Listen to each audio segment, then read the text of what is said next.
ಮತ್ತೆ ಸುಹಾಸಿನಿಗೆ ಸ್ವಾಗತ. ಈಗ ವನಮಾಲಾ ಕರೆ ಮಾಡಿದರೆ. ವನಮಾಲಾ, ಜನ್ಮದಿನಾಂಕ ತಿಳಿಸ್ಕೊಡಿ. ನನ್ನ ಮಗನಿಗೋಸ್ಕರ ಕೇಳಬೇಕು.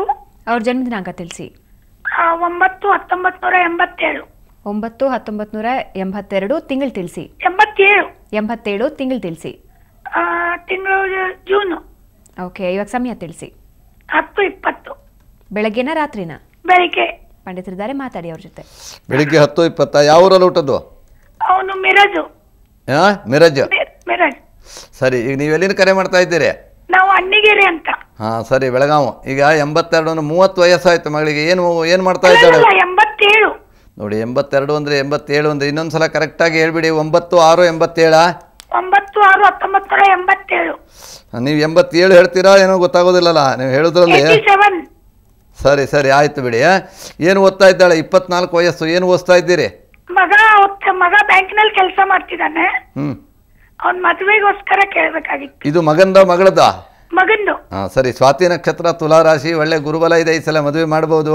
ಸಿಂಹ ಲಗ್ನ. ಏನು ಉದ್ಯೋಗದಲ್ಲಿದ್ದಾನೆ? ಬ್ಯಾಂಕ್ನಲ್ಲಿ ಇದ್ದಾನೆ. ಖಂಡಿತ ಮದುವೆ ಮಾಡಬಹುದು. ಸಪ್ತಮಾಧಿಪತಿಯಾದಂಥ ಶನಿ ಮಾತ್ರ ಸ್ವಲ್ಪ ಸುಖ ಸ್ಥಾನದಲ್ಲಿದ್ದಾನೆ. ಅದಕ್ಕೆ ಏನಾದರೂ ಪರಿಹಾರ ಮಾಡ್ಕೊಳ್ಬೇಕು. ಸುಖ ಸ್ಥಾನದಲ್ಲಿ ಶನಿ ಇದ್ದರೆ ಮಂದ ಸುಖ ಅಂತ. ಶನಿ ಹೆಸರೇ ಮಂದ. ಆನಂತರ ಅವ್ರ ಜಾತಕದಲ್ಲಿ ಚಂದ್ರನಿಂದ ಸಪ್ತಮದಲ್ಲಿ ಸೂರ್ಯ ಶುಕ್ರರು ಇರುವಂಥದ್ದು ಸಹ ವೈವಾಹಿಕ ಜೀವನದಲ್ಲಿ ಸೌಭಾಗ್ಯವತಿ ಆಗುವಂಥವಳು ಸ್ವಲ್ಪ ತೊಂದರೆ ಅಂತ. ಅದಕ್ಕೋಸ್ಕರ ಸಾಮಾನ್ಯ ಎಲ್ಲ ಜಾತಗಳಲ್ಲೂ ಇಂಥ ದೋಷಗಳಿರುತ್ತೆ ಇವತ್ತು. ಅದಕ್ಕಾಗಿ ಈ ದೋಷಕ್ಕೆಲ್ಲ ಪರಿಹಾರ ಇದೆ. ಸೌಭಾಗ್ಯ ದೇವತೆ ಅಂತ ಹೇಳಿದ್ದಾಳೆ.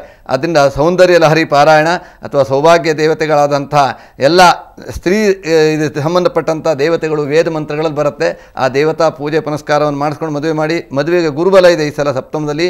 ಮೇ ತಿಂಗಳ ತನಕ ಅನುಕೂಲವಾಗಿದೆ. ಖಂಡಿತವಾಗಿಯೂ ಮದುವೆ ಮಾಡಿ ಒಳ್ಳೆಯ ಕೆಲಸವನ್ನು ಕೇಳ್ತಾ ಇದ್ದೀರಿ. ಸಂಕ್ರಾಂತಿ ಶುಭಾಶಯ ನಿಮಗೆ, ಒಳ್ಳೆಯದಾಗಲಿ. ಈಗ ಸುಜಾತ ಕರೆ ಮಾಡಿದ್ದಾರೆ. ಸುಜಾತ, ಜನ್ಮದಿನಾಂಕ ತಿಳಿಸ್ಕೊಡಿ. ಸುಜಾತ, ನನ್ನ ಧ್ವನಿ ಕೇಳ್ತಿದ್ಯಾ? ಓಕೆ, ಈಗ ಪದ್ಮಜ ಕರೆ ಮಾಡಿದ್ದಾರೆ. ಪದ್ಮಜ, ಜನ್ಮದಿನಾಂಕ ತಿಳಿಸ್ಕೊಡಿ. 16/10/1984. 16/10/84. ಸಮಯ ತಿಳಿಸಿ. 12:05. ಮಧ್ಯಾಹ್ನನ ಮಧ್ಯರಾತ್ರಿನ? ಮಧ್ಯಾಹ್ನ, PM. ಓಕೆ, ಪಂಡಿತರಿದ್ದಾರೆ, ಮಾತಾಡಿ ಅವ್ರ ಜೊತೆ. ಇದು ಈಗಾಗಲೇ 27 ವಯಸ್ಸಾಯ್ತು. ಯಾರ್ದು ಇದು? ನಿಮ್ಮದೇನಾ? ಹೌದು ಸರ್. ನೋಡಿ, ಹುಟ್ಟಿದಂಥದ್ದು ಮಂಗಳವಾರ ದಿವಸ. ಆರ್ದ್ರಾ ನಕ್ಷತ್ರ, ಮಿಥುನ ರಾಶಿ, ಧನು ಲಗ್ನ. ನಿಮ್ಮ ಸಮಸ್ಯೆ ಏನು ಹೇಳಿ? ನಾನೀಗ ಪ್ರೆಗ್ನೆಂಟ್ ಸರ್. ನನಗೆ ಟ್ವಿನ್ಸ್ ಮಕ್ಕಳು. ಅದೇ ಟ್ವಿನ್ಸ್ ಮಕ್ಕಳು. ನನಗೆ ಸಿಸರಿನ್ ಅಂತ ಹೇಳಿದ್ದಾರೆ ಡಾಕ್ಟರು. ಸರಿ.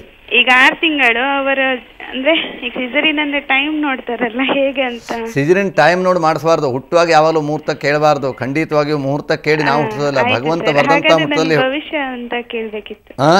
ನನ್ನ ಭವಿಷ್ಯ ಕೇಳಬೇಕಿತ್ತು. ಸರಿ, ಹುಟ್ಟುವಾಗ ಮುಹೂರ್ತ ಕೇಳಿ ಹುಟ್ಟುವಂಥ ಅಭ್ಯಾಸ ಇತ್ತೀಚಿನ ದಿವಸದಲ್ಲಿ ಬಂದಿದೆ. ಖಂಡಿತವಾಗಿ ನಾವು ಮುಹೂರ್ತ ಕೊಟ್ಟರು ಸಹ ಭಗವಂತ ಬರೆದ ಮುಹೂರ್ತ ಇರ್ತದೆ. ಅದೇ ಹೊತ್ತಿಗೆ ಆಗುತ್ತೆ. ಅಷ್ಟೊತ್ತಿಗೆ ಕರೆಂಟ್ ಇಲ್ಲದೆ ಇದ್ದೋ ಏನೋ ತೊಂದರೆ ಆಗ ನಾವೊಂದು ಮುಹೂರ್ತ ಕೊಟ್ಟರು ಆ ಹೊತ್ತಿಗೆ ಆಗೋದಿಲ್ಲ. ನಿಮ್ಮ ಭವಿಷ್ಯ ಅಂದರೆ ಕರ್ಮಸ್ಥಾನದಲ್ಲಿ ಸೂರ್ಯ ಇದ್ದಾನೆ. ಏನು ಉದ್ಯೋಗ ಮಾಡ್ತಾ ಇದ್ದಿದ್ರಿ? ನಾನು ಹೌಸ್ ವೈಫ್ ಸರ್. ಸರಿ. ಉದ್ಯೋಗ ಸ್ಥಾನದಲ್ಲಿ ಸೂರ್ಯ ಇದ್ದಾನೆ. ಆಮೇಲೆ ಶನಿಯು ನಿಮಗೆ ಈ ಒಂದು ಸಿಜರಿನ್ನೇ ಆಗುವಂಥದ್ದು. ಹೊಟ್ಟೆಯಲ್ಲಿ ಗರ್ಭಕೋಶದಲ್ಲಿ ಸೂರ್ಯ ಶನಿಗಳೆಲ್ಲ ಇದ್ದರೆ ಶಸ್ತ್ರಚಿಕಿತ್ಸೆಯಿಂದ ಆಗುವಂಥದ್ದು. ಹಾಗಾಗಿ ಟ್ವಿನ್ಸ್ ಇರಲಿ ಒಂದೇ ಇರಲಿ, ನಿಮ್ಮ ಜಾತದಲ್ಲಿರುವಂಥ ಸ್ಥಿತಿ ಆಗಿದೆ. ಮತ್ತು ಮಾನಸಿಕ ಸ್ಥಿತಿ ಇವತ್ತಿನ ಕಾಲದಲ್ಲಿ ಹೆಣ್ಣಿಗೆ ಮನೋದೌರ್ಬಲ್ಯತೆ ಅನ್ನೋದು ಈ ಸಿಜರಿನ್ ಮಾಡ್ತದೆ. ನೀವು ಮಾನಸಿಕವಾಗಿ ಧೈರ್ಯವಾಗಿದ್ದರೆ ಸಿಜರಿನ್ ಇಲ್ಲದೆ ಖಂಡಿತವಾಗಿ ಆಗ್ತದೆ. ಆದರೆ ಈವರೆಗೆ ನಿಮಗೆ ಸಿಜರಿನ್ ಅಂತೇಳಿ ಡಾಕ್ಟ್ರು ಅದನ್ನು ನಿಮಗೆ ಆ ರೀತಿ ಮಾನಸಿಕ ಪರಿವರ್ತನೆ ಮಾಡೋದ್ರಿಂದ ಇನ್ನು ನಾವು ಹೇಳಿದ್ರು ಅದು ಪ್ರಯೋಜನ ಆಗೋದಿಲ್ಲ. ಒಳ್ಳೆಯ ದಿವಸ ನಿಮಗೆ ಎಷ್ಟೊತ್ತಿಗೆ ಡೆಲಿವರಿ ಮಾಡಿಸ್ಕೊಳ್ಬೇಕು ಕಾಣುತ್ತೋ ಅದೇ ಕಾಲದಲ್ಲಿ ಮಾಡಿಸ್ಕೊಳ್ಳಿ. ನಿಮ್ಮ ಹೆಲ್ತಿನ ಒಂದು ಕಂಡೀಷನ್ ನೋಡಿಕೊಂಡು ವಿನಾ ವೈದಿಕರ ಹತ್ರ ಮುಹೂರ್ತ ಕೇಳಿ ಮಾಡಿಸೋದಿಲ್ಲ. ಹುಟ್ಟುವಿಗೆ ಯಾವಾಗಲೂ ನಾವು ಮುಹೂರ್ತ ತೆಗೆಯಬಾರ್ದು. ಆದ್ದರಿಂದ ಮುಹೂರ್ತ ಕೇಳಿ ಹುಟ್ಟಿದ್ರೆ ಅವರ ಭವಿಷ್ಯವನ್ನು ನಾವೇ ಅದನ್ನು ಕೆಟ್ಟಿಸ್ದಂಗೆ ಹುಟ್ಟಿ ಮಕ್ಕಳು ಒಳ್ಳೆಯ ರಾಜನಾಗುವಂಥ ಭವಿಷ್ಯವನ್ನು ನಾವು ಕೆಟ್ಟಗಳಿಗೆಯಲ್ಲಿ ಆ ಮುಹೂರ್ತವನ್ನು ಕೊಟ್ಟು ಅದನ್ನು ಸಿಜರಿನ್ ಮಾಡಿಸಿದ್ರೆ ಅವ್ರ ಭವಿಷ್ಯವನ್ನು ನಾವೇ ಕುಂದು ತಂದಾಗೆ. ಅದರಿಂದ ಯಾರೂ ದಯಮಾಡಿ ಹುಟ್ಟುವುದಕ್ಕೆ ಮುಹೂರ್ತ ಕೇಳಲಿಕ್ಕೆ ಹೋಗಬೇಡಿ. ನಿಮಗೆ ಎಷ್ಟೊತ್ತಿಗೆ ಕ್ವಾಟ್ಲೆ ತರ್ಕೊಳ್ಳಿಕ್ಕಾಗಿಲ್ವ ಆ ಕಾಲಕ್ಕೆ ಹೋಗಿ ಸಿಜರಿನ್ ಮಾಡಿಸ್ಕೊಡಿ. ಅದೇ ಪ್ರಸವ ಕಾಲ ಅಂತ ಹೇಳಿದೆ. ಒಳ್ಳೆಯದಾಗಲಿ. ಪಂಡಿತರೆ, ಸಂಕ್ರಾಂತಿಯ ಬಗ್ಗೆ ಸಾಕಷ್ಟು ಮಾಹಿತಿಯನ್ನು ಕೊಟ್ಟರೆ, ಸಾಕಷ್ಟು ಕಾಲರ್ ಸಮಸ್ಯೆಗೆ ಪರಿಹಾರ ತಿಳಿಸಿದ್ರಿ. ಧನ್ಯವಾದ.